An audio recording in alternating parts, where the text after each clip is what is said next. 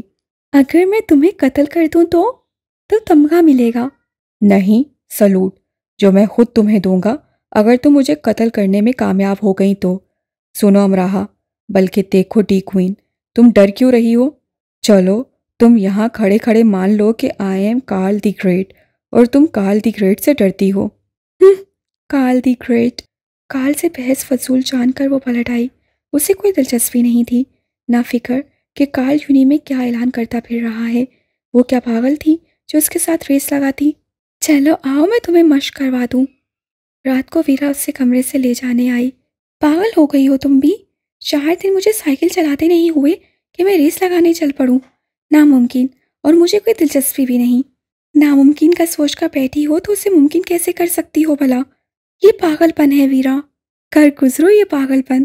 پاکستانی اور ہندوستانی کافی جذباتی ہو رہے ہیں، تم پر شرط لگائی ہے۔ تم لوگ عجیب ہو ویسے، مقابلے میں کوئی تیسرا غیر ملکی ہو تو تم پاکستانی ہندوستانی ایک ہو جاتے ہو۔ اینی وے تم اب پیچھے نہیں ہٹو گی۔ ویرا مجھ سے تو سائیکل ہی نہیں چلے گی۔ میدان میں اترو گی تو دیکھنا کیسا جوش آئے گا تم میں۔ ہوش آئے گا تو جوش آئے گا نا۔ سادھنا لیڈی مہر کو معلوم ہوا تو انہوں نے بھی ہاتھ لہرا لہرا کر وہ تقریریں کی کہ معمولی سی ریس ہی تو ہے، کون سا اولمپک کی دوڑ ہے، یہ وہ فلاں فلاں وغیرہ وغیرہ۔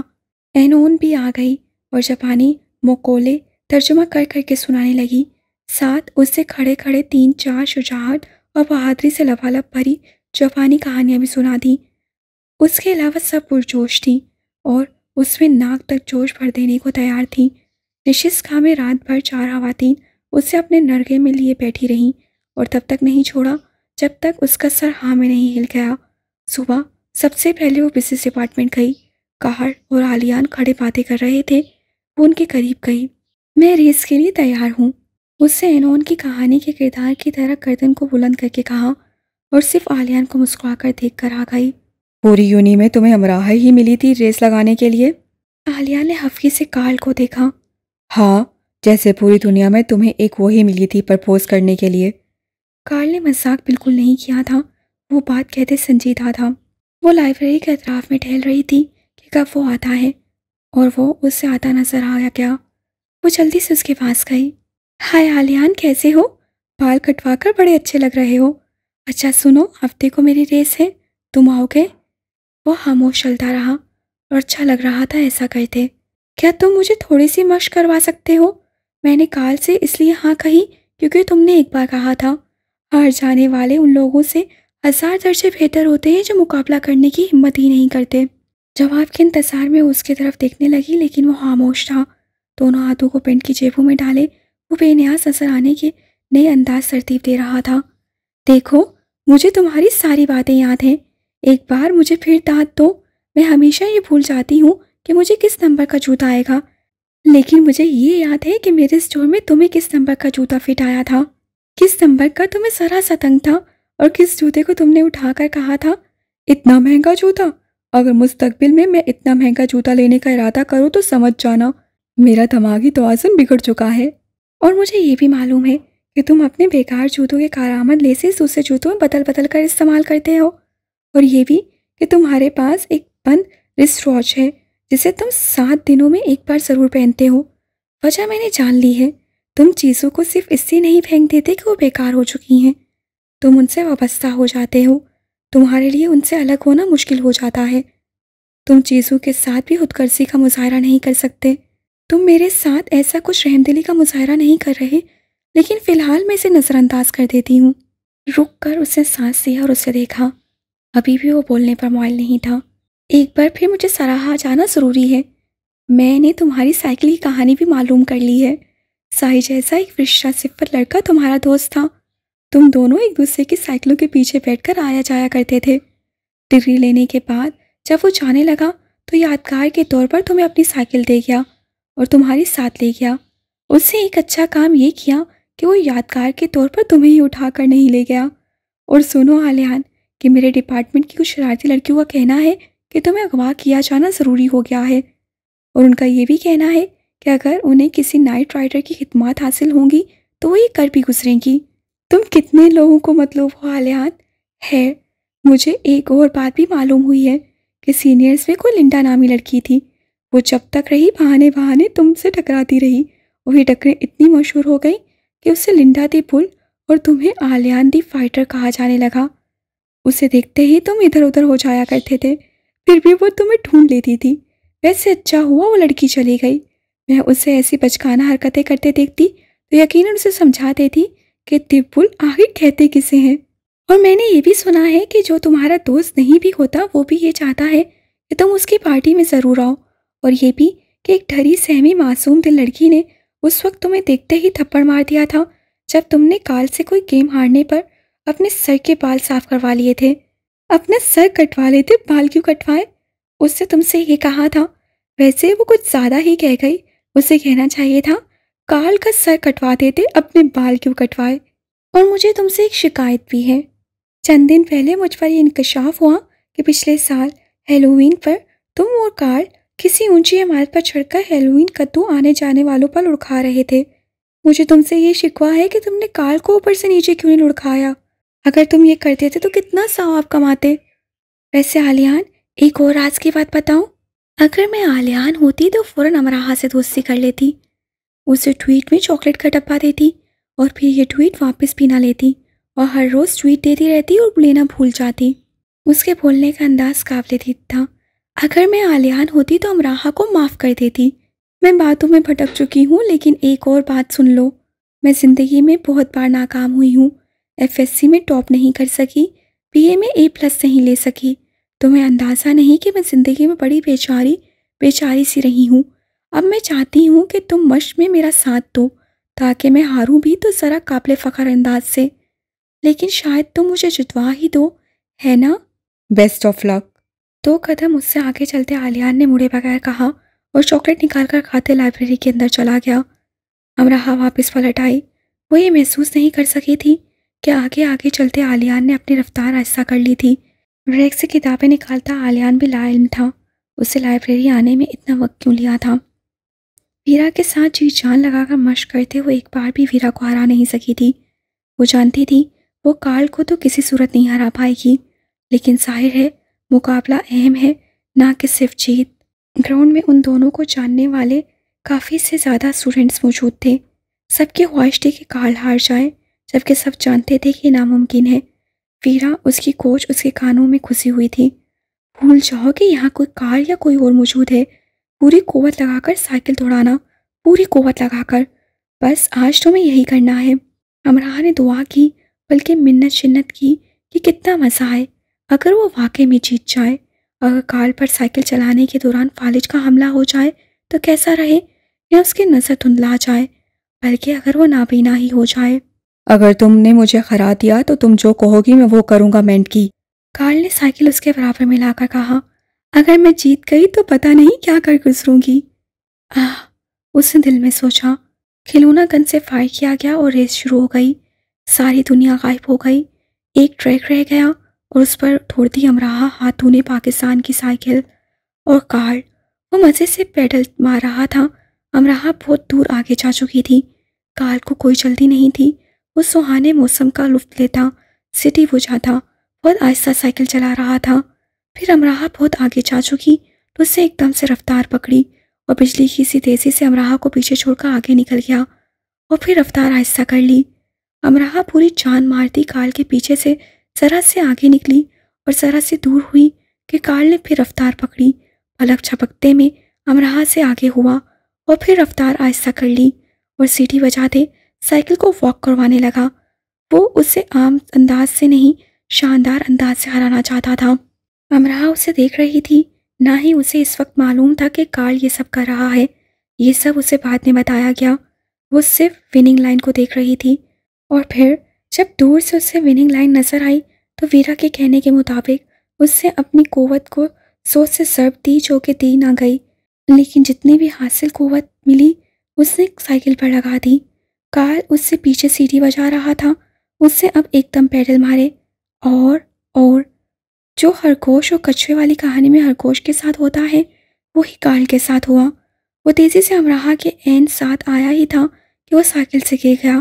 بعد ازاں اس کا بیان تھا کہ ایک چھرا اس کی کنپٹی سے آ کر لگا تھا۔ اس کا سر گھوم گیا تھا۔ کسی نے اس ڈرامہ باز کارل کی بات کا یقین نہیں کیا۔